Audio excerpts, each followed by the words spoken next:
Welcome back to the next podcast on the Diplomacy Next. Today we'll be talking about Northeastern region and specifically we'll be talking about Tripura region and Tripura state.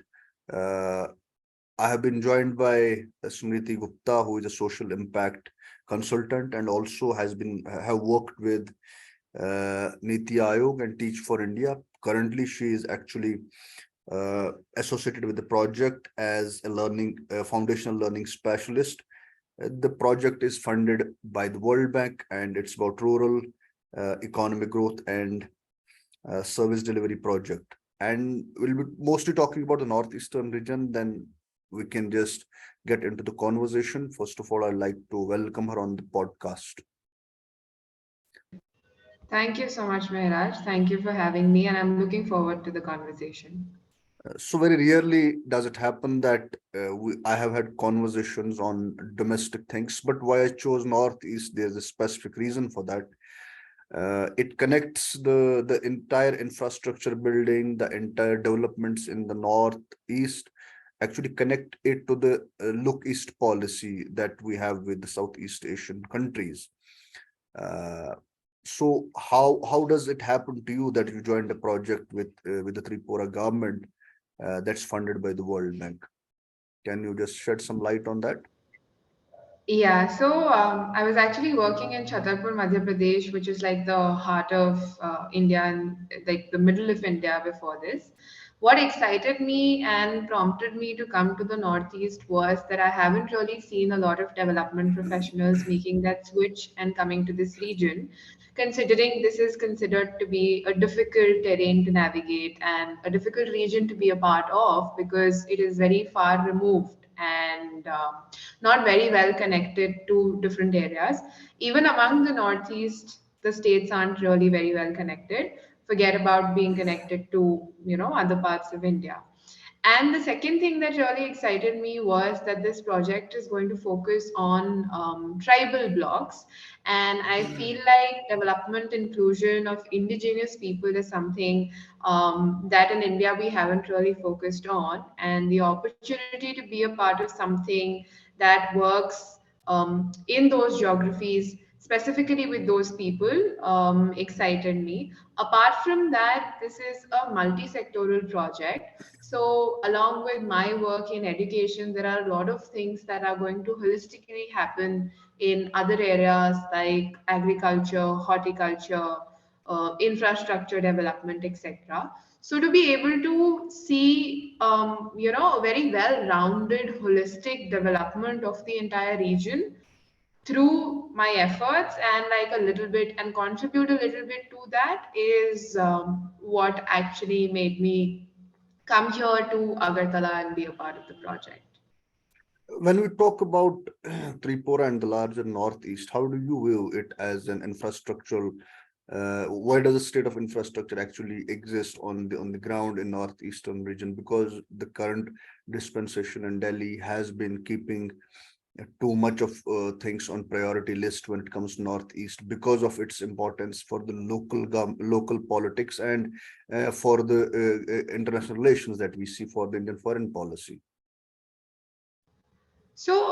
I am currently staying in Agartala, and Agartala is the capital city of Tripura. And you will be surprised that the capital city of Tripura also has only one flyover.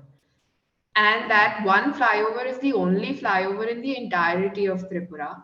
So it is not like infrastructure development is very rapidly, happened in the past 10 years and things are very, very, bright and everything is going on perfectly. It is very slow because as we move from here and go to like the Tripura Assam highway also, you'd see that the roads are very small, the roads are not very well built, the highways are also not that great. And rural areas, I have had the opportunity to travel to a lot of different blocks and districts of Tripura. And it is sad that the rural areas are not very well connected at all. And it takes a lot of time. Like for 300, 400 kilometers, one would take like 9, 8 hours to be able to travel that distance. So infrastructure development is a requirement over here. And when one goes to rural areas, one also sees that the hostels are constructed with tin roofs, and there are makeshift classrooms, and those are the kinds of schools that are over there. The health facilities also are not very, up to the mark. So infrastructure development hasn't happened, but if I were to compare it with other states of the Northeast, I haven't visited around, but the development that is happening in Tripura, Agartala specifically, and other parts around it is faster and more than the other parts of the Northeast. And Tripura's being, prioritized because of its proximity to Bangladesh, and hence the proximity to the Chittagong port, which can serve as, an avenue for the Northeast in entirety to kind of make and establish trade relations with Bangladesh and other East Asian countries. You talked about Tripura and the other states in the northeastern region. When we talk about the existing developmental projects that are actually underway, be that central government sponsored projects, or for that matter, the state government that has actually been heading and supervising the projects. And where do you see the current state of infrastructure building in the Tripura region? So, glad that you asked about the current projects, because there are a lot of projects that are happening. I mean, there's a very, very long list. Important among them is like the Maitri Setu, which was inaugurated over Feni here. So, what that does is connect Agartala to Chittagong, and there is just a difference of like just a distance of around 200 kilometers, and Agartala then becomes very, very close to that international port. Then there is another project which the Prime Minister inaugurated very recently, which is HIRA. So, as the thing with acronyms go, it is Highway, Internet, Railway, and Airway Development Model for the Northeast. And that is to ensure connectivity within the Northeast and with neighboring countries also. Because if I was to right now travel to Assam or Guwahati by the rail, it'll take me more than 16 to 20 hours. Then trade with Bangladesh, Myanmar is going to become possible because of both Hira and the Maitri Setu. There is also a rail link that is being made from Agartala to Akhauра, and that 10-kilometer rail link is going to reduce the difference, because what happens when anything is transported from Agartala to Calcutta also to be able to be able to export it outside, is that it has to travel 1600 kilometers all the way from Siliguri, Assam to Calcutta. So it's like a U. And because of the rail link now, that 1600 kilometers is going to be reduced to 450 kilometers, and things will directly be able to go to Calcutta via Bangladesh. So that is one. Then India-Bangladesh shipping agreement has been put into place. Then if I were to say about the Northeast, then in Nagaland, there is another project funded by World Bank called Nagaland Enhancing Classroom Teaching and Resources, the Lighthouse, which is a capacity building project for transforming the school education scenario in Nagaland. And it is a $68 million project. In Sikkim, the Asian Development Bank is funding a project called Sikkim Major District Roads Upgradation Project. So that is going to improve the connectivity in Sikkim. And near the Myanmar border in Mizoram, there are multiple highway projects which are coming up. Besides that, India has also established its third international internet gateway in Agartala. And because of that international internet gateway, connectivity in Tripura has increased, but besides that, Sikkim and other areas has also increased. And then we have Bangladesh Inland Water Transport Authority permitting the ferrying of certain goods between Sonamura in Tripura to Dokand in Bangladesh. And all of this is happening even even in the third smallest state in the entire country. So these are certain development projects which will ensure that the region becomes more connected and prospers. But there are also certain challenges which the government will keep facing. But the focus is right, and I think we're on the right track to trying to fast track development over here. When we talk about the current stats of the developmental trajectory, there are just elections that are going on. I must say that they must have concluded by now. Was it was it anyway, echoing in the entire manifestos and the speech of the political parties that actually contested the elections? Yes, I think I had the privilege of attending the Prime Minister's election rally here in Agartala. And even the Prime Minister talked about improving connectivity and talked about the multiple projects being, put up in Tripura, the different universities that have come up or are going to come up, the Hira model, connectivity with Bangladesh, wanting to promote agricultural production, because 70% of the population here in the Northeast is engaged in agriculture. But if we compare the output and its consequential impact in the country's output of agriculture is just 1 to 2%.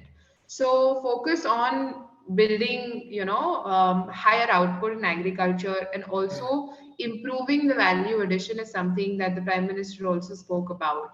And development is a very important part of the discourse.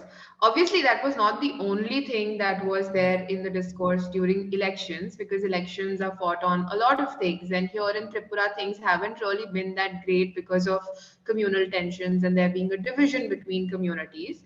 But development was a very, very important plank on which elections were fought this year.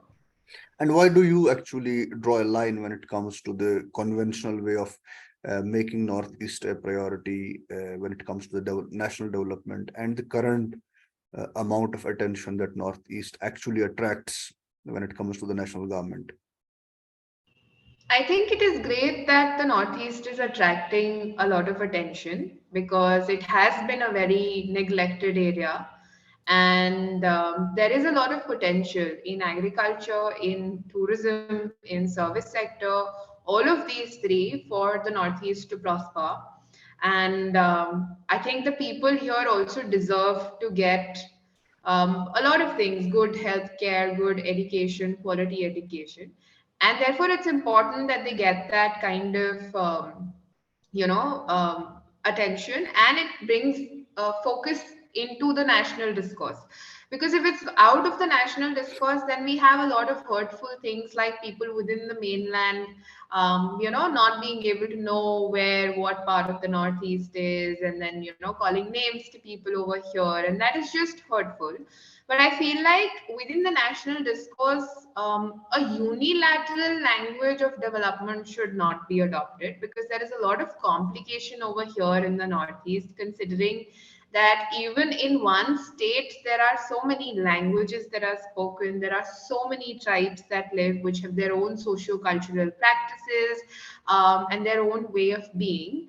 So it is extremely important that within that development discourse, we find a space for them also, and we protect their culture, heritage, traditions, customs, and involve those people within the process of development. And it is not imposed on them, because that then creates a lot of rifts in society, and then leads us to situations where people start demanding for separation, or demanding for a separate state, demanding for autonomy in how they are governed, and those kind of things. So inclusivity in development is extremely important, which I feel like I haven't seen in the discourse. So it is good that the Northeast is getting a lot of attention, and development should happen over here. But inclusive development is what I think is required.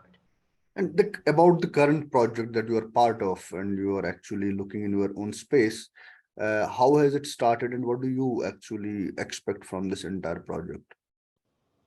So I think it started with the central government's desire to get agencies on board and to do something actually in Tripura, considering that in the rural areas things are not great and the learning outcomes are not great, people are not very well connected and all of that.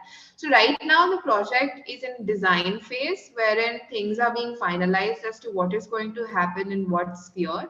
So for example, if we were to talk about connectivity and roads, it has been decided that this many kilometer of road length is going to be prepared, is going to be constructed. This is the kind of road that is going to be constructed, and the whole process of designing the detailed project report and finalizing what are the outcomes we're envisioning, etc., is going to is what the project is in the phase of.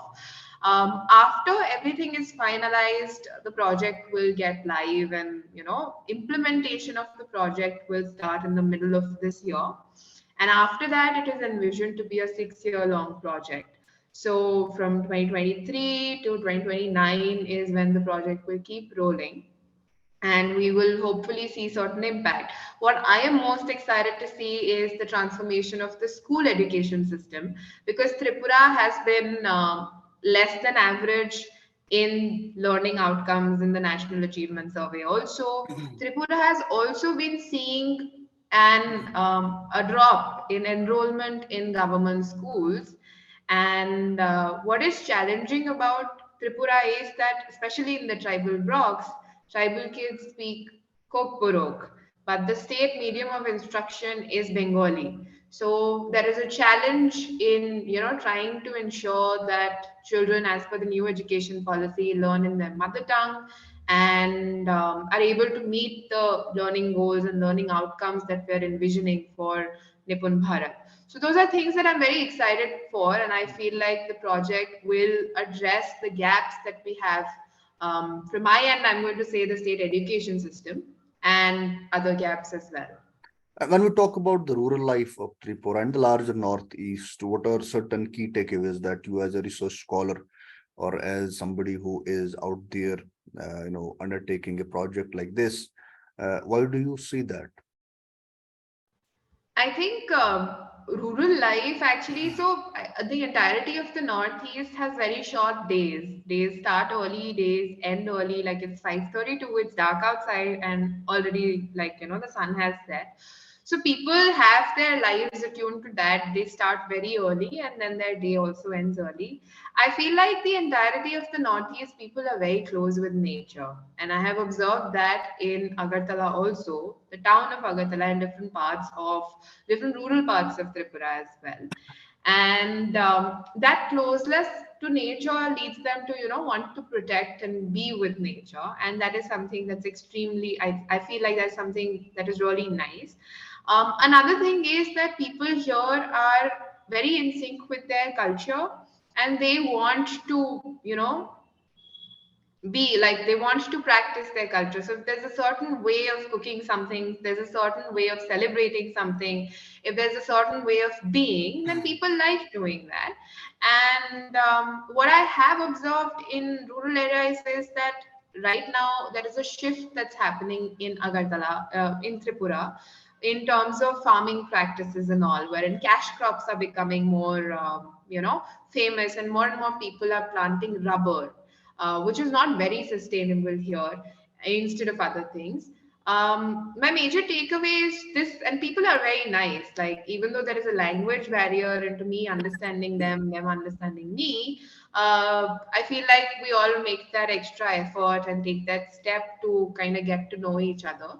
But it is also nice that people know what they demand, like they know what they want and they demand for it. If you see the voter turnout in Tripura, it has always been exceptionally high. Last time it was around 88%. This time it's around 81%. So, like that, I feel like that democracy is very vibrant in the state, and people are going out, people are demanding for their rights, and just being very vociferous about them as well. These are my takeaways of what life in the Northeast kind of looks like. And what about the rate of urbanization? Since you touched upon this closed nature thing, and where do you actually rate this amount of and the rate of urbanization that must be happening because of the developmental projects, because of the lapses that have been kept conventionally, and now that it's part of the attraction, it's a central part of the government policy. uh, what's the amount of urbanization that you look around and see? So urbanization is happening, and it is happening rapidly.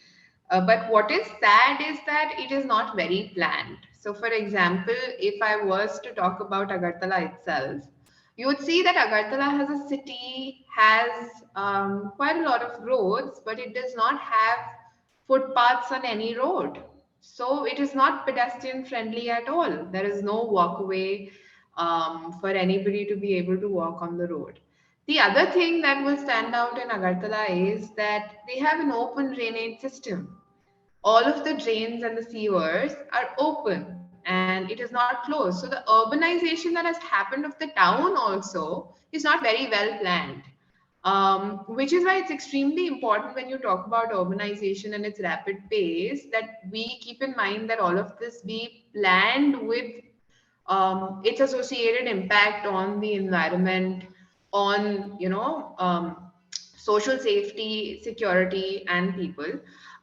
So yes, urbanization has happened, but what is happening in the project, which is this project, is that all of the environmental, social safety concerns are being taken into account. So no trees are being cut, and no lands being acquired. If any trees are being cut, then many more are being either they are being transplanted or others are being put into place.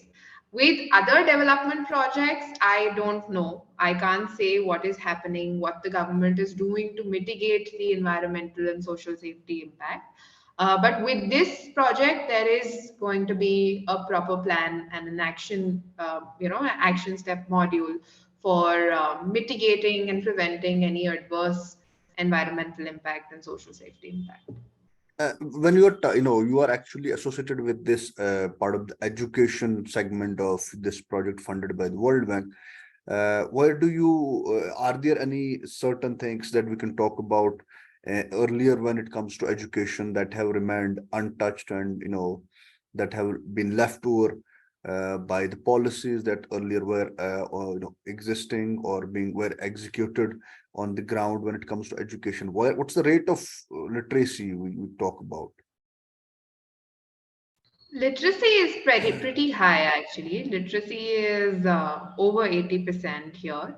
But that is not the problem. The problem is with the quality of education and with the learning outcomes that children are achieving. So I think an important part that has been left out, one is early childhood care and education, because even though there are Anganwadis in the state, they are not in a very robust condition, and the functioning of the same is not seamless. The second thing that's a challenge, and I spoke about this earlier also, and that is resulted as a state consequence of state policy, is the language issue, wherein one language has been adopted as the medium of instruction, and that language is not the language which a lot of people who belong to tribal communities speak. So there is a big gap in terms of them being able to achieve the learning outcomes and being able to engage with their teachers, because what also happens is that more often than not all of the teachers end up speaking that language and not understanding the mother tongue that the children are speaking in. So that is a gap that the project is envisioning to kind of bridge for now. And in terms of just improving the quality, so even those trainings and everything keep happening, just improving and focusing on the quality of that training, assessing where students are, where we want them to be, and then making a roadmap. So I think these gaps in terms of implementation is what the project is also aiming to fill. What we are also looking to do is build certain schools which will serve as model schools, and World Bank is providing the funding for the construction of those schools also. So they will follow standards CPWD construction standards, Samagra Shiksha construction standards, and kind of be the model schools where every facility is going to be provided to children, so that there is a certain level of aspiration to those schools, and they are going to be across tribal blocks. So in all tribal blocks, at least this one school where children can go to, which will have science and arts and commerce also is going to be provided. So for example, right now there are very few schools in tribal areas in Tripura which offer science stream. So in 11th and 12th, if somebody wants to study science, which is not there in a school which is nearby, then they will probably have to travel 30 kilometer, 40, 60 kilometers to be able to, make that decision and go. And in a situation where connectivity is so bad, and there is no transport, public transport available, that becomes extremely problematic. So we don't see students studying science, which is also something now that the project is, hoping to change. That we'll offer science stream in all of these schools and have children study and get into science, arts, commerce, everything. So yeah, these are certain areas which were neglected earlier, but now are hoping to be improved by the project.